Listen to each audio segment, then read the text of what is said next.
নমস্কাৰ বন্ধুসকল, স্বাগতম জনাইছোঁ মই আৰ্টেক আছাম ইউনিয়ন চেনেললৈ। আজি আপোনালোকক ভাল কৰিছোঁ PNRD ফালৰ পৰা বহুতকে চাকৰি পদ মুকলি কৰা হৈছে। পঞ্চায়ত বিভাগত এই পদসমূহ মুকলি কৰা হৈছে। 1508টা ইয়াত পদ মুকলি কৰা হৈছে।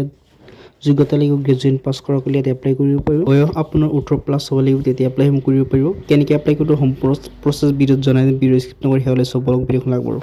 প্ৰথমে এখন পেজলৈ আহি যাব। এই পেজখনৰ লিংক মই ডিছক্ৰিপশ্যন দি দিছোঁ, তাৰ পৰা আপুনি এইখন পেজলৈ আহি যাব।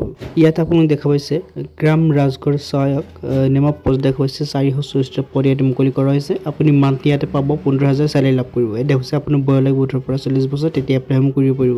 এডুকেশ্যন কোৱালিফিকেশ্যন দেখা পাইছে গ্ৰেজুৱেট পাছ কৰাসকলে ইয়াতে এপ্লাই কৰিব পাৰিব। যদি আপুনি গ্ৰেজুৱেট পাছ কৰিছে এপ্লাই কৰিব পাৰি। ইয়াত দেখা পাইছে কম্পিউটাৰ এছিষ্টেণ্ট 251টা পদ মুকলি কৰা হৈছে। ইয়াতে আপুনি চেলাৰী পাব 15,000 আৰু বয়স লাগিব মিনিমাম 18 বছৰ। এডুকেশ্যন কোৱালিফিকেশ্যন গ্ৰেজুৱেট পাছ কৰাসকলে এপ্লাই কৰিব পাৰিব। ইয়াত গ্ৰাম পঞ্চায়ত কোঅৰ্ডিনেটৰ দেখা পাইছে 462 পদ মুকলি কৰা হৈছে। ইয়াতে আপুনি চেলাৰী লাভ কৰিব 15,000 আৰু মিনিমাম বয়স হ'ব লাগিব 18 বছৰ। এডুকেশ্যন কোৱালিফিকেশ্যন ইয়াতো আপোনালোকৰ গ্ৰেজুৱেট পাছ কৰাসকলে এপ্লাই কৰিব পাৰিব। ইয়াত দেখুৱাইছে ক্ৰাইটেৰিয়া PNRD যিটো আছে দেখুৱাইছে SC ST কাৰণে 5 বছৰ, SC পাব, OBC 3 বছৰ, PWBD 10 বছৰ আপুনি পাব। ইয়াত দেখুৱাইছে এপ্লিকেশ্যন ফিজ হিচাপে দেখুৱাইছে কোনটো এপ্লিকেশ্যন ফিজ দিব নালাগে, সম্পূৰ্ণ ফ্ৰীত এপ্লাই কৰিব পাৰিব।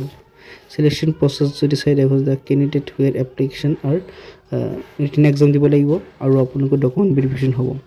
কি ডকুমেণ্ট লাগিব, ডকুমেণ্ট ইয়াত দেখাইছে ID প্ৰুফ লাগিব। যদি আপুনি পান কাৰ্ড আধাৰ কাৰ্ড আছে থাকিলে হ'ব। চাৰ্টিফিকেট অফ কোৱালিফাই এক্সামিনেশ্যন যিটো আপুনি গ্ৰেজুৱেশ্যন পাছ কৰিছে চাৰ্টিফিকেট লাগিব, পাছপোৰ্ট চাইজ ফটো লাগিব, স্ক্ৰীন কপি, চিগনেচাৰ লাগিব। এইসমূহ বস্তু আপুনি লাগিব এপ্লাই কৰোঁতে। ইম্পৰ্টেণ্ট ডেট দেখা পাইছে লাষ্ট হ'ব 22 মাৰ্চ কিন্তু আপুনি এপ্লাইসমূহ কৰিব পাৰিব। তো ইয়াৰ আগতে আপুনি এপ্লাইসমূহ কৰিব পাৰে। ইয়াতে আপুনি লিংকসমূহ পাই যাব। ইয়াত দেখুৱাই ক্লিক ইয়াৰ অপশ্যন ক্লিক কৰি আপুনি এপ্লাইসমূহ কৰিব পাৰিব। যদি কিবা বেলেগ কমেণ্টত জনাব, মই হেল্প কৰাৰ চেষ্টা কৰিম। ভিডিঅ'টো ভাল পালে লাইক কৰিব, লগ কমেণ্টৰ ভিডিঅ'ত। ধন্যবাদ।